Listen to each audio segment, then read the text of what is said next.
Welcome to Voices for Resistance, a reading organized by the Straw Dog Writers Guild and co-sponsored by the Forbes Library. I'm Lisa Downing, Library Director, and it is my pleasure to welcome you this evening. Tonight's program is being recorded. If you have any technical questions or concerns, you can send a chat message to Tech Help or put it in the chat to everyone if that's easier.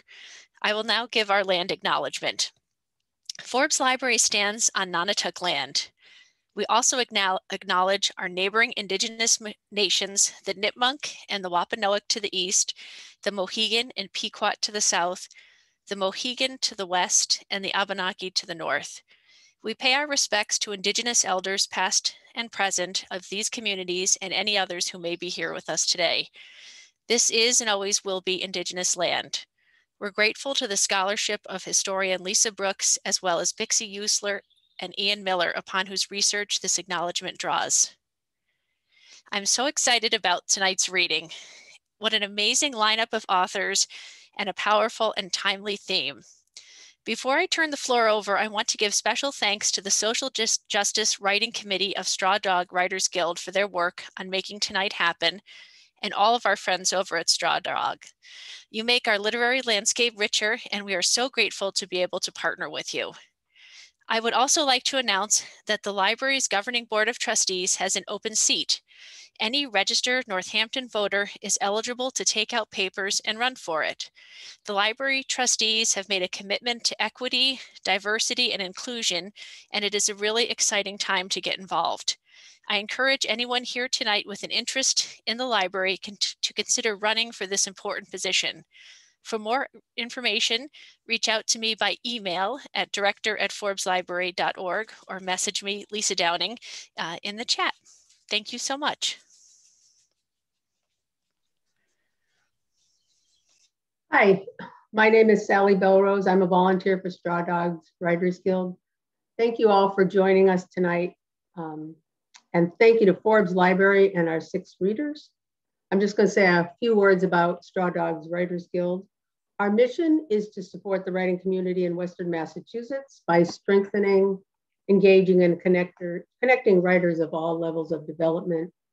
We host events, monthly readings, craft programs, panels, roundtable discussions, monthly open mics, an annual authors showcase, poetry critique groups. We're mostly a volunteer organization, and we welcome your energy and ideas. You can support Straw Dogs by becoming a member, volunteering on one of our committees or projects, making a donation towards our program, or all 3. There will be a link in our chat on our website where you can find links or become a member or make a donation. Our featured readers tonight are Amina Jordan-Mendez, Andrea Hairston, Andrea Lawlor, Charles Coe, Desmond Peoples, and Shanta Lee Gander. They will be speaking in reverse alphabetical order by last name. Each will read for about 8 minutes. Amina Jordan-Mendez, this year's Emerging Writers Fellow, will read for about 15 minutes. Bios for the individual readers will be posted in the chat. Please do support these artists, read their works, buy their books, check out their sites. We are really fortunate to have these 6 fabulous writers. They are volunteering their time and talent tonight. So without further ado, the stage goes to our first reader, Desmond Peoples. Welcome, Desmond. Thank you.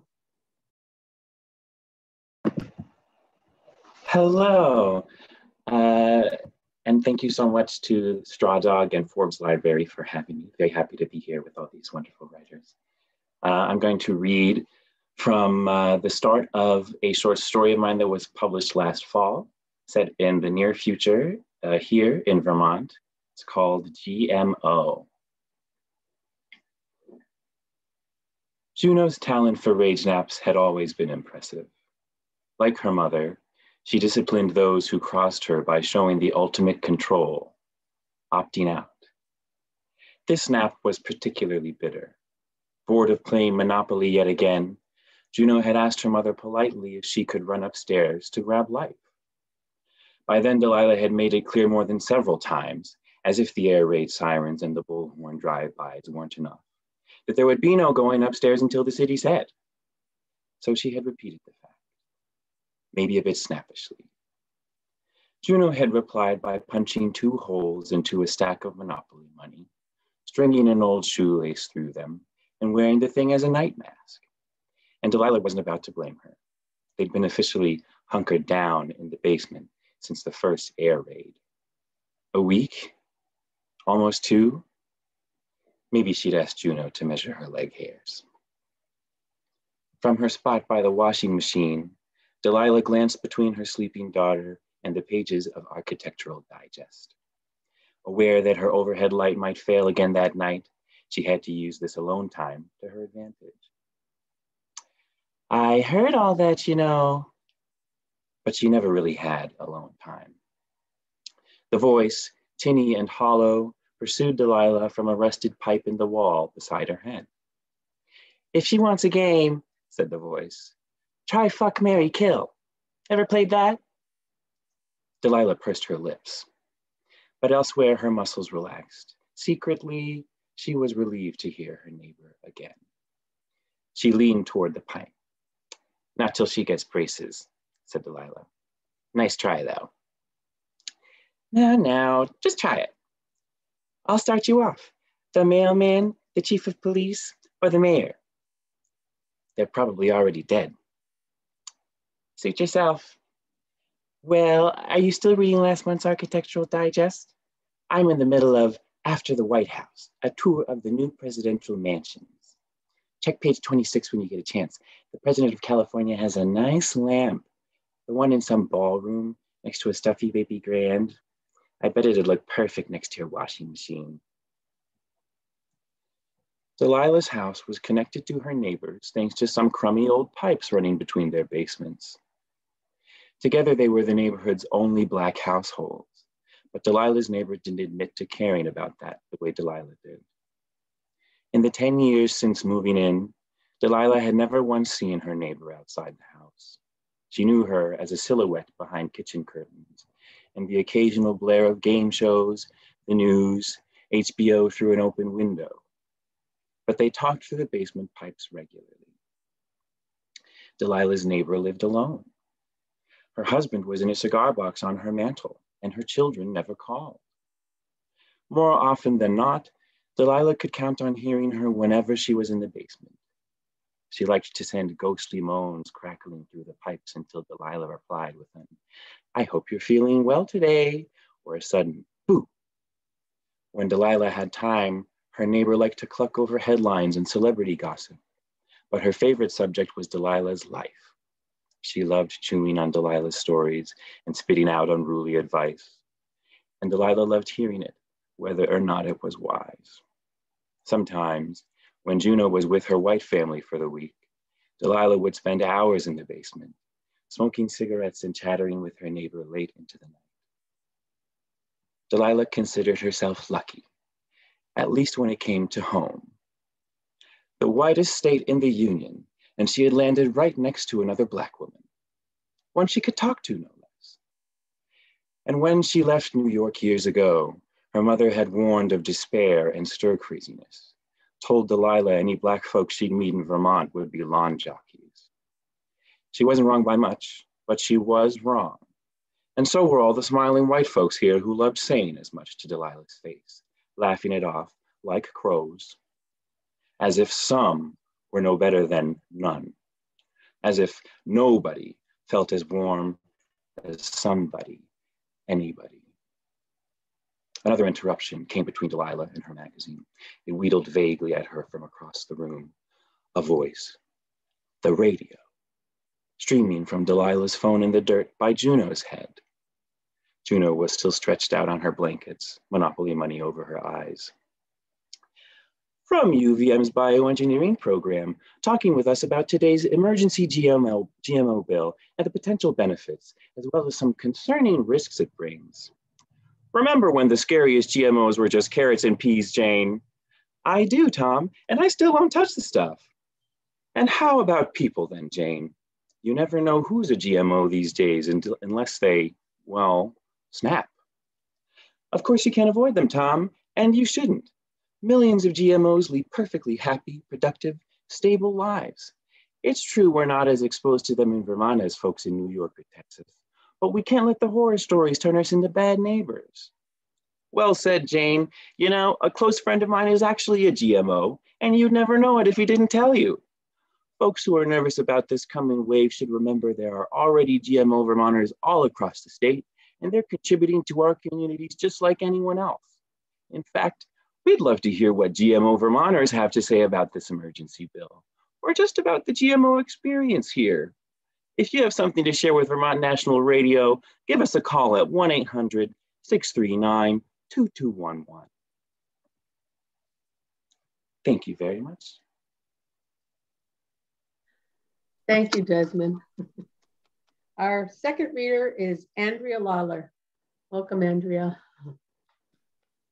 Thank you so much. Wow, that is, I just want to hear Desmond read the rest of that story. That was amazing. Thank you so much, Forbes and Straw Dog and Sally and Molly and everybody for having me. I'm honored to be invited to read with all of these amazing writers.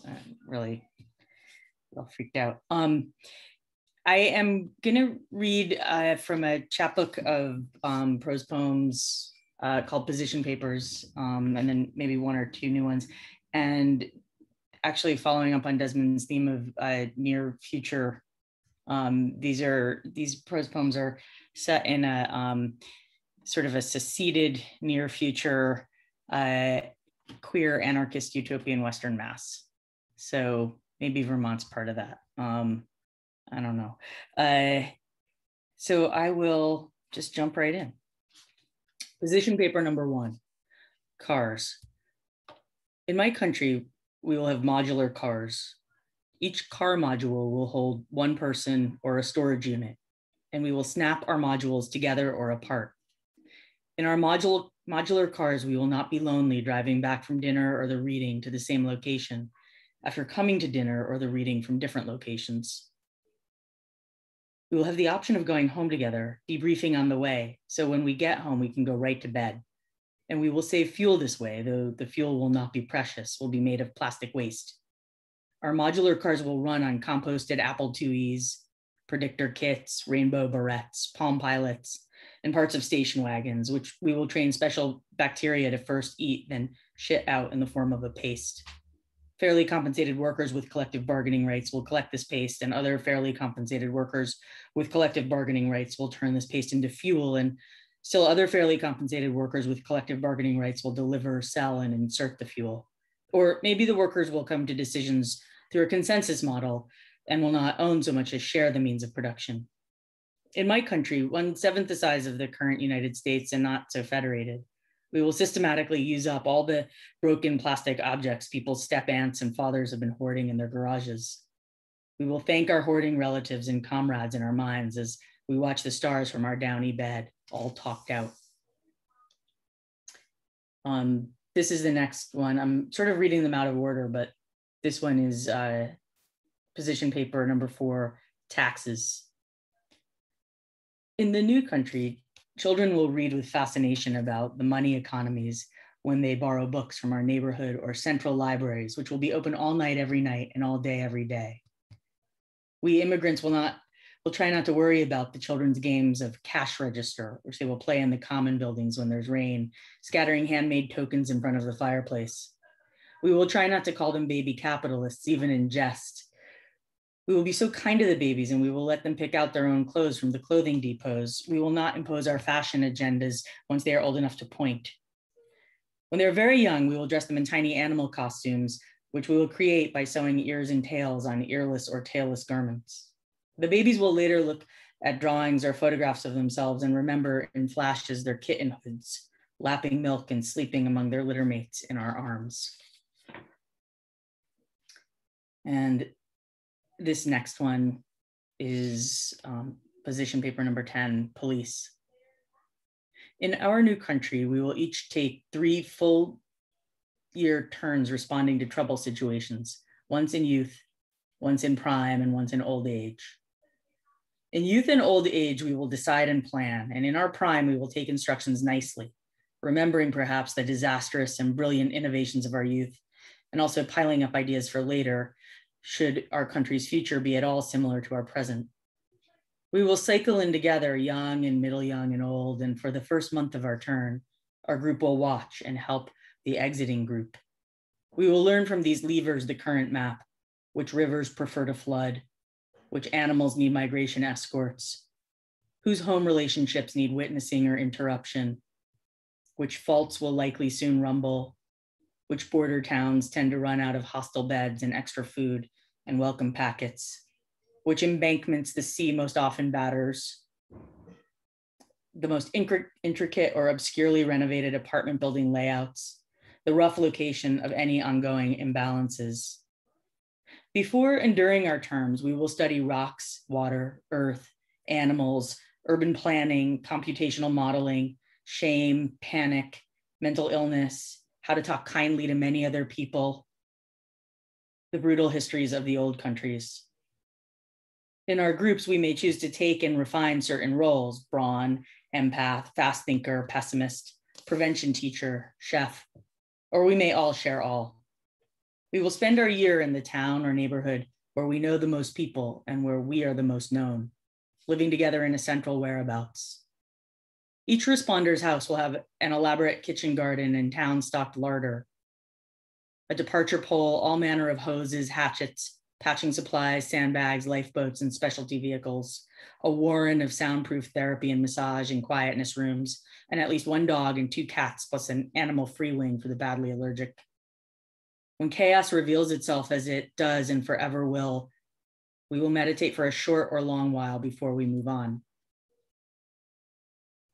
I'll read maybe 2 more. This next one, position paper number 12, is fashion. In the new country, teams of positive fashion designers will stage inspirational tableaux vivants at the town supply depots and impromptu subway car outfit parades. Every solar-powered community laundromat will host end-of-year competitions to see who can make the most interesting and beautiful outfit from all the unclaimed socks and sweat clothes. We will encourage children to shave designs into their hair, sew badges on their jackets, or dress entirely in the color of the chakra they want to clear that day. We will have many work slots for tailors and sewers and poets and weavers and spinners and screen printers and vegetable dye mixers. We will use every part of the animal. We will cut buttons off old shirts. We will rescue collar stays. We will save the softest worn cotton for baby diapers. We will knit and darn at the very long meetings in which we talk our way to consensus about the important issues of the day, such as hurricane preparedness, tomato blight, our work schedules, the question of armed defense, and creeping pollution from other countries.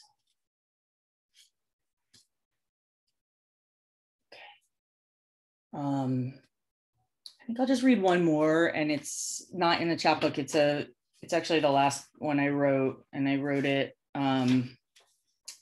Well, this is my position paper on gay pride. In the new country, we will parade on irregular occasion and in small packs through some adjacent streets at dusk or maybe in the morning light. We will wear elaborate costumes to honor our beloved elders from the old countries or imagine our beloved descendants in future worlds. We will bring with us small wrapped sweets, pretty stones, maybe a few lines of a poem tied up in string, anything shiny, little stuff we will offer to people we don't recognize and which they will open later in secret joy, a reminder of the pleasures to be found with strangers. Thank you.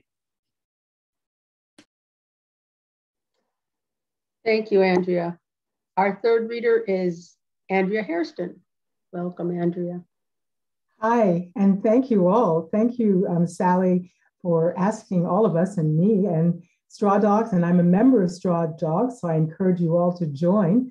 And then also Forbes Library, and I can't wait to be in Forbes Library with so many of you at reading to live people. I'm going to read a series of poems that relate to my novels. The first one is called Hoodoo Sweet, and it's based, or it comes from Redwood and Wildfire and various novels after that. Redwood and Wildfire will come out again next February. So Hoodoo is everyday conjure. Hoodoo is power to the people. From the ancestors to the unborn, we agents of change are the flesh of their spirits. Power to the people. We work the mojo.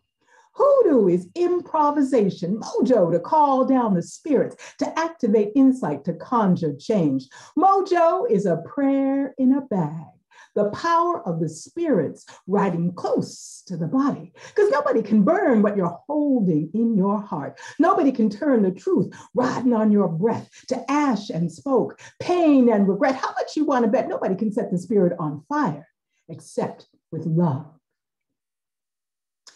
Okay, and Steal Away, my next piece, was the poem that I wrote while I was working on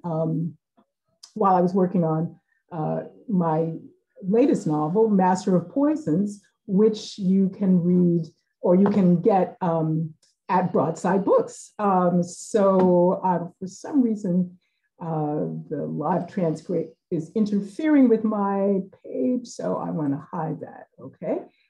Sorry, pause. Steal Away. It's one of those slag days, you know, when you're trying to write, you're trying to concentrate, you got pages to go before you even know what you're doing.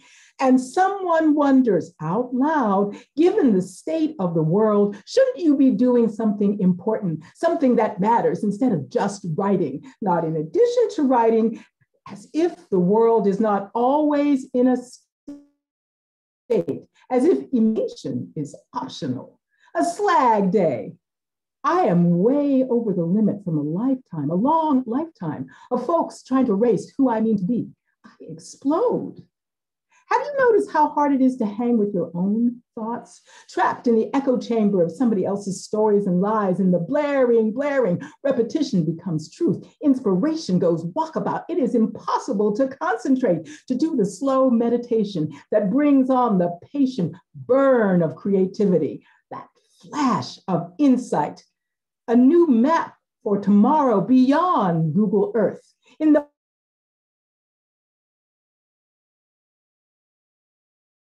They keep coming at us at as fast as light, 186,000 miles per second. Talk about mainlining. They don't give any of us time to think. We have to take time. Instant access is a ball and a chain, locked up and ticked off. Who can remember where they put the keys? I repeat, we have to take time. Steal away to ourselves. Steal away. Today I do a long bike ride. Let my mind float. In a garden, on a favorite route, I spy a sculpture in the dirt. Tucked under a bush, a title reads, "Buried Alive." It's a horror sculpture. A woman, pale head and shoulders push out of rich black earth. Powerful arms slice heavy, wet air, reaching. She's got a determined look in white marble. No panic. Sharp eyes have not seen the end. Full lips pressed in a taut line. Full lips haven't given up. Ears pitched to eternity. She's not wasting breath on how bad it still is. She's digging her way out of that hole. No matter the title, Buried Alive. She's coming back from presumed dead. My bike halts of its own accord. The woman is actually pink and brown marble, streaked by mist. Reminds me of Beckett plays, rumpled bags on a desolate stage, a pile of grubby sand, an alarm blares, people crawl from the bags, claw their way out of grit and grime, out of some heinous hole, blank people waking up to nothing, brush their teeth, comb wild hair, set the alarm, climb on back into the bag without a shudder, into the dirt, lights out. Okay, Marble Woman ain't in one of those bleak plays. No acting like imagination is optional or gone walkabout. Marble Woman don't play. She's gonna make a run for it as soon as she gets out of the dirt, out of that heinous hole. Marble Woman be stealing it away to herself. I'm on her team, not presumed dead and buried alive. Escape Artist. That's the title. That's who we are. Steal away. Repetition is truth. Say it with me now. Escape artists. And I have one more. So I often write poems when I'm trying to work on whatever larger piece, play, novel, essay, because actually I think the poem is my first voice. So I can figure out what I'm trying to say or what I'm thinking about by writing. But then sometimes the poems end up in the play and or novel. And this next piece ended up in the play that is now turning into a novel. And so the novel is called Archangels of Funk, and it's a near future play about circus bots and artificial intelligence and magic, religion, science, and art. So and this poem helped me think about the characters in that play. And then the characters in that play decided to perform this as part of their production. So, my own son. Dark days, just a flash. Love beyond the run. I ain't waiting for some freedom to come. I'ma be my own sun and rise. I'ma be my own rain and drink. I'ma be my own poem and think. Dark days, oh, we know that. Truth under the gun. I ain't waiting for justice to be done. I'm gonna be my own light and shine. I'm gonna win my own fight. Surprise. I'm gonna be my own sun and rise. I say dark days. Oh, we got that. I'm gonna be my own sun and rise.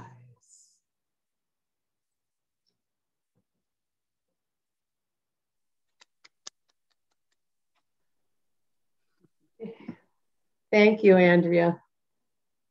Our fourth reader is Shanta Lee Gander. Welcome, Shanta.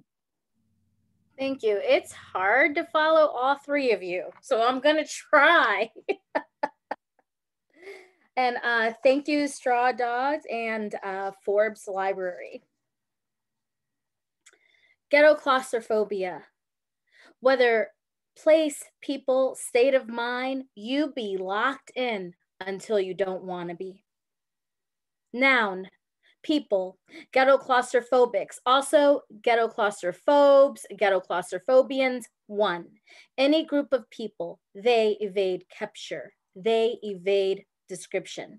2, identity, perceived or imagined. Noun, a place, ghetto claustrophobia. 1, fashioned for but not by, think characters, think props. 2, big, so big, expansive, endless. 3, any place, the place with the matching writing mowers, that place where cliques of moms go by the same name. 4, hotel room, apartment, house, dreamscape, cityscape, rulescape, selfscape. Could be another country, could be a human body as container, as shell, as place. From block to brick to burb to brownstone to any place, as in endless. 5, these places, real and imagined, just like the people, they evade capture. Adjective, state of mind, states of being, only element if you want it to be. 1, Black girlhood in America. 2, nightmares. 3, stages of development.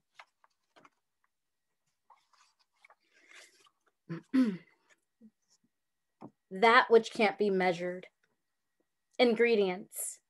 3 bodies bullet-free celebrating graduation. 3 blood aunties and 2 extended aunties, the 2 that go back before youngins took up residence in a womb, before we knew a now. Add uncles, add the sizzle on the grill of the meat refusing time. 2 orange, like really orange peppers. 1.5 red peppers, 1.5 green peppers, 1 yellow pepper, sorry. Preparation. Cut the celery like this to fit in the hand and mouth. Save 1 pepper for each of the platters to core. They will hold the ranch dressing. They will be the centerpiece. Remember, color balance. The orange, really orange pepper should balance with the celery, green pepper, and red pepper. The tomatoes, yes, rinse.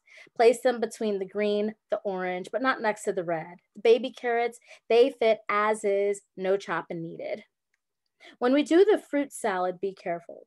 Rinse this chopping board. Don't use the other. Keep the baby melon whole while coring. Take those peeled oranges and chop like this. Add red seedless grapes, 6 sliced up oranges, chop the flesh from the melon.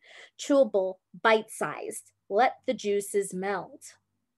Add the teenager in the corner who hung out too late with his older cousins. Leave long enough to pour boiling water and light sternos. Leave long enough to allow time to calm wind. Maybe ask for help. Return. Juices melded. Fill the mini melon with fruit. Fill the pineapple. A dash of the girl who said she had no friends. One of the aunts, not blood aunts, who said she's the youngest of all of us, saying, these youngins tell me things I can't repeat. Whatever you do, don't forget the table. The table not too big, not too small, in the room with the small boiling pots, in the room with the kettle about to scream. Leave room for all the chopping. This is important. A board barely big enough for all the juices. Don't forget the bowl and the drainer, almost your age, according to Grandma. Wash the knife in cold water, says Grandma. They keep me knives sharp, she says. You learn something new every day, she chants. 2 grandmas, 1 double deep chocolate, 1 color of double cream, sprinkled with asks for fruit garnished with watchful eyes, questions, wisdom, and 1 vanilla bean girl. A specific vanilla bean with the same name as Auntie. She stands beside you among the grandmas, entering and exiting aunties and Nani's crazy ass, lecturing you about having children, saying, you know you could get a surrogate. Don't forget the girl, the one girl who moves Auntie with the same name as vanilla bean to declare, me spirit take you. That's it. Thank you. Yay. Thank you, Shanta. Our 5th reader is Charles Coe. Welcome, Charles. Welcome to you all. Thank you, Straw Dog, and thank you, Forbes Library, for inviting all of us. Some great writing. And Shanta, y'all don't have to worry about following nobody. So that's what I'm about. So I'm going to get right to it. I'll start with one. Inauguration Day, 2021.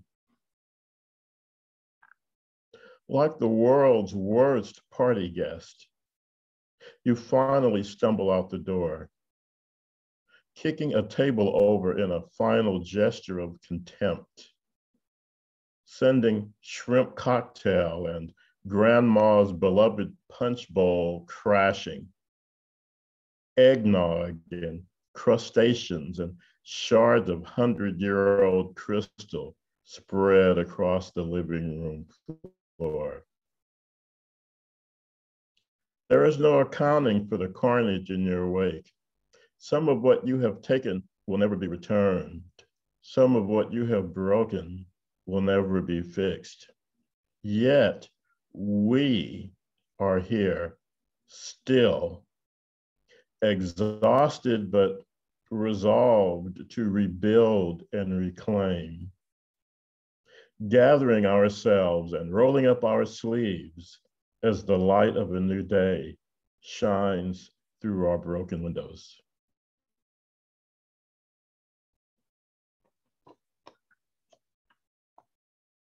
I was downtown in Boston one time, and these 2 gentlemen wrote this poem in front of me. This is House Money. 2 elderly Black men navigating the crowded sidewalk on canes stop to greet each other, exchange a handshake, complicated as a calculus midterm, Hey, man, one exclaims, I ain't seen you in a dog's age. What's happening? Well, I'm still alive, his friend replies, pauses with a comic's timing, then adds, and they still trying to kill me. They laugh and shake their heads in shared awareness. Two old Black men in America who beat the odds. Now they're playing with house money.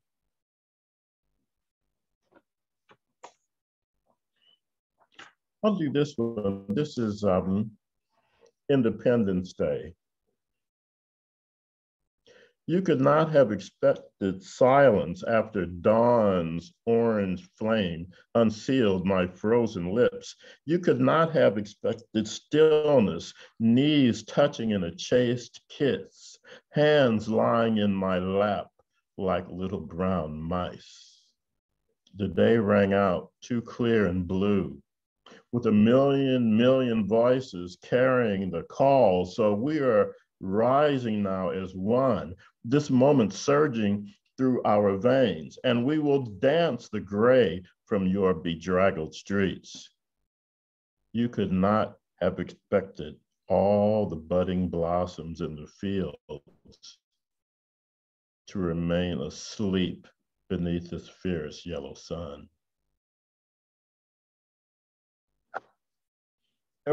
Every family has stories, and this is a story from my mother's teenage years that she never told me. Her sister, my Aunt Mildred, told me this one day to my astonishment. This is Riverside Park. Years ago on the north side of Indianapolis was an amusement park where colored people couldn't go. Well, there were no whites only signs. It was understood the city's Negro citizens would teach their children how to live inside the dotted lines. Now, one Saturday morning in an act of teen rebellion, my mother and her girlfriends decided it wasn't fair that only white kids could ride a merry-go-round. So without telling their parents, they got on the North Side bus to Riverside Park. But when they got off, walked up the driveway to the white guard stared in astonished rage, shouted, "Where you niggas think you going? You know you can't come in here. Go on, get." And as if those words weren't enough, he bent to scrape gravel to fling at them like a farmer shooing crows from a cornfield. Terrified, humiliated, the girls turned to run, left childhood lying in the driveway of Riverside Park. Imagine them on the bus ride home, faces streaked with salt, and ringing in their ears the voice of a man one might be tempted to dismiss as a cartoon cop policing carousels and cotton candy, but one who would have easily fit in with certain distant colleagues who at that moment, after a long day loading their pale, emaciated charges into the hungry ovens, were sitting to family supper. And in the morning would calmly brush from their cars the fine gray ash that drifted day and night from silent lead-colored skies. And I'll close with one to a great American, my idea of a great American. For Rosa Parks. It might have been easier to let the moment pass. It might have been easier to rise with a sigh from that creaking seat, trudge past those pale, uneventful faces and take your customary place. Afterwards, before walking the rest of the way home, you might have stood for a silent moment in the wash of exhaust, watched that bus lumber off into the twilight, but something happened. Maybe your aching feet and the driver's tone of voice together tipped some hidden scales, and the slow anger that had grown for years was finally called to birth. Later, when asked to explain, you simply said, "I was tired." Thank you. Thank you, Charles. It's a pleasure to introduce this year's Emerging Writer Fellow, Amina Jordan-Mendez. Congratulations. Welcome, Amina. Hello, everybody. Thank you so much. I'm really excited to be reading with all of these wonderful and dynamic poets. I'm sharing some things that I wrote a long time ago and never shared, and I'm sharing some of my favorites, and really excited to bring it to you all, and I would love any feedback.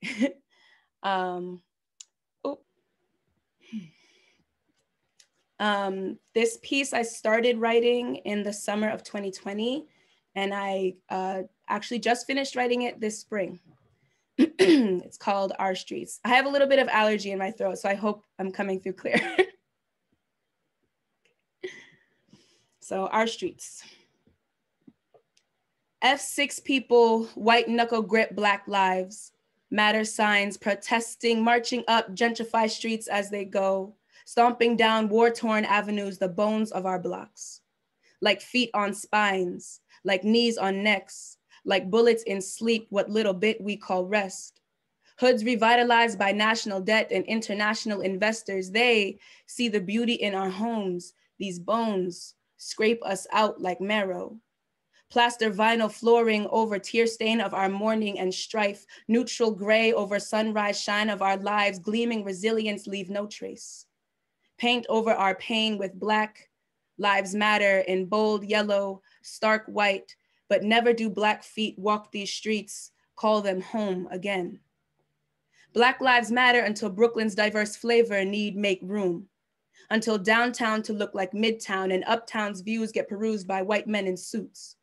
A new coffee shop brings more than new aroma. We all prepare for what it entails. Rent increase, even more police, until we are gone, all gone, then no police. No police to see the Black Lives Matter flag strung up in newly renovated buildings. No police to harass the new and pioneering tenants with a tendency to argue politics of Black lives they've just so newly displaced. Move in, carve out Black innovation in mid of white invasion, chicken and waffles on brand new restaurant brunch menu, cognac wings, deluxe crab leg platter with flavors of the Caribbean, trap house tours and less is more postings of a gem kept secret in the hood. Black resilience becomes decor. Black life, a $2 add-on. Black bodies show up inconvenient. Why the constant misery strewn upon their carelessly Black faces? Why must they look as if floating through a morgue? Morning. F6 people, white knuckle grip Black lives, matter signs, protesting, marching up gentrified streets, stomping down war-torn avenues, the flesh of their shame. Stomp hard, stomp loud enough, and the flaying of guilt feels almost righteous, like feet on needles of pine, like knees on pew, like whatever helps you sleep at night, like what would woke be without a bit of painful irony. So I have two more. This is, I've only ever shared this poem once. So actually that last one I've never shared before. So, but this one I've only shared once. Yeah, and I have a bunch of mangoes in my kitchen right now, so it's very relevant. It's called Mango Eating Woman. You want a woman that eats a mango with a prayer's reverence, with passion and reckless abandon, straight off the tree or standing in her kitchen, shuffling to sink, juice dripping down elbows, licking up sides of hands, peeling fruit with teeth, lips wrapping and embracing the plump, overripe, creamy taste of tropical ancestral joy and rhythm. You want a woman that treats a mango like a treasure, buys it beautiful, a beachy sunset of orange and green, watches it lovingly blossom to deep reds and charged orange, squeezes it every other day, the vision of licking and biting the juicy orb, smelling the skin. Are you ready? The fresh, earthy, sweetening, ripening scent, a simple pleasure of her day. You want a woman that sees a mango like a deity, You want a woman that lives like she's got the greatest mangoes in her kitchen. These women have heart. Deep, fierce, delicious, reckless, charged, tantalizing, setting and rising, fresh and earthy, juicy hearts the size of full-grown mangoes. Hanging low on a high branch, swirling, charming, and unbothered sweet scent, christening her own space with pride. You want a woman that you must treat as she does a mango. You want a woman to sweeten, ripen, deepen in color and pulse when you enter a room, anticipating sweet words. Baby, are you ready? Are you ready?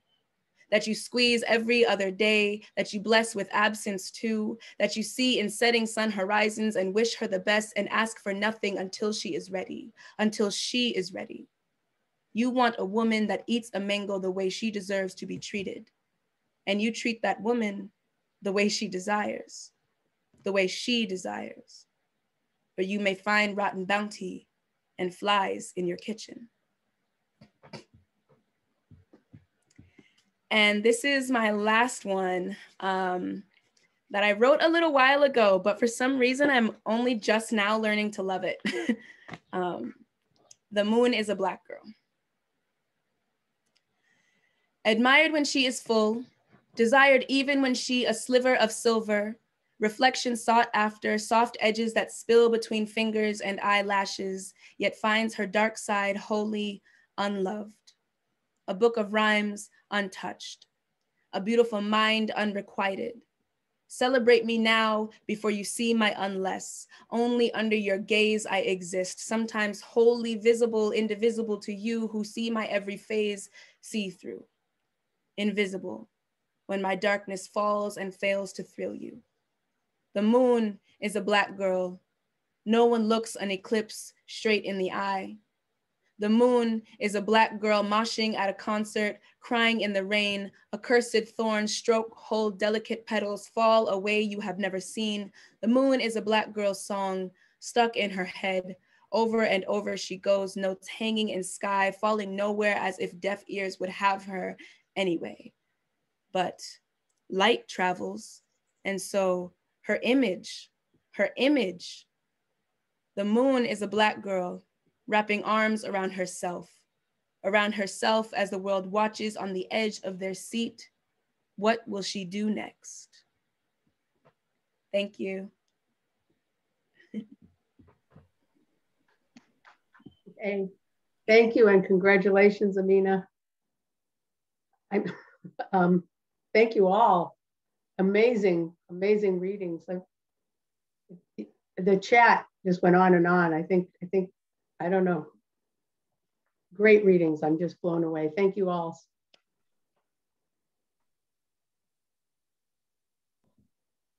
I think we're all still muted. Lisa, did you want to say? Yeah, thank you all for your amazing, amazing readings tonight. Each one was just beautiful and powerful and delivered. The computer screen didn't hold anything back for me tonight. So thank you. Thank you so much. And it's just so great to see everybody coming out for this. And Straw Dog, you did it again. You put together a beautiful reading. Thank you all. Thanks for coming tonight. I believe we'll be posting this recording. I'm saying that off the cuff, but usually we do post recordings on our YouTube channel at some point. So we'll hopefully be getting that out to folks. Thank you everybody so much. This was fun. I admire you all.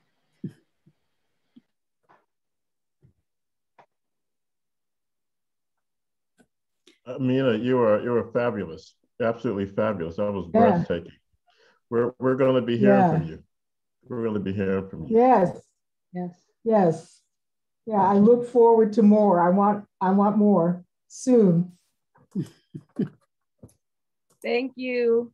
I'm hoping to publish my first book soon.